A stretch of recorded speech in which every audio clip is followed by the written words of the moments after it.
ইব্রাহিমকে যখন নমরুদ আগুনের মধ্যে ফেলার জন্য চক্রান্ত করলো, যখন দেখলো ইব্রাহিমের কাছে আর পারা যাচ্ছে না, ইব্রাহিমকে কি করতে হবে, আগুনে পুড়িয়ে মারতে হবে, তখন কি করলো আমার আল্লাহ পাক আগুনকে এমন আদেশ করলো যে আরে আগুন তুই এমন গরম খাবি না যে আমার ইব্রাহিমে গরমে ঠান্ডা লেগে যাবে, গরমে একটা ফসল পড়ে যাবে, আর এমন ঠান্ডা হবে না যে আমার ইব্রাহিমে ঠান্ডা লেগে যাবে। সেই সময় কি হয়েছিল, কবি একটু শুরু নমরুদ যখন ইব্রাহিমকে আগুনে ফেলে দিল, আল্লাহর হুকুমে সেই অগ্নি শিখা শীতল হয়ে গেল, শীতল হয়ে গেল।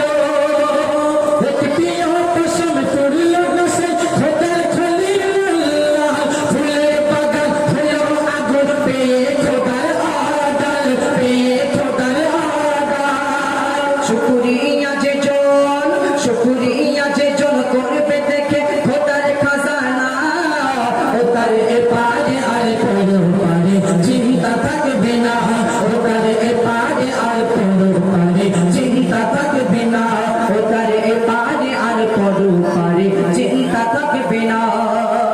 ইউসুফ নবীকে যখন 10 ভাই ষড়যন্ত্র করে কুয়ার মধ্যে ফেলে দিয়েছিল, সেই কুয়ার ভিতরে ঢুকে আল্লাহ পাকের জিকির করার কারণে সেই কুয়া থেকে আল্লাহ পাক তাকে বাঁচিয়ে নিয়ে জুলাইখার বাড়িতে পৌঁছে দিল। যখন জুলাইখার বাড়িতে পৌঁছে দিল, ইউসুফ নবীর এত রূপ ছিল, আল্লাহ পাক একটা রূপ তৈরি করেছিল, সেই রূপকে দুটো ভাগ করে একটা রূপ ইউসুফ নবীকে দিয়েছিল, আর একটা রূপ এই সারা দুনিয়ার মানুষকে বিলিয়ে দিয়েছিল। সেই রূপ থেকে জুলাইখা যখন ইউসুফ নবী যখন তার বাড়িতে গেল, সেই জুলাইখা এক ঝলকে তার প্রেমে পড়ে গিয়েছিল।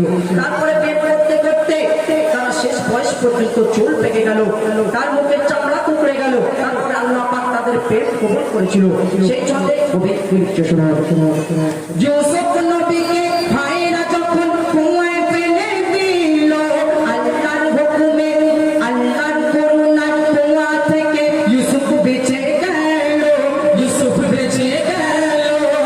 ইউনুস নবী মাছের পেটে 40 দিন ছিল, তার ডাক শুনিয়া আল্লাহ তাকে ইসমে আজম দিল, ইসমে আজম দিল। তার ডাক শুনিয়া, তার ডাক শুনিয়া আমার প্রভু থাকতে পারে না, ওটার এপারে আর পরপারে চিন্তা থাকবে না, ওটার এপারে আর পরপারে চিন্তা থাকবে না।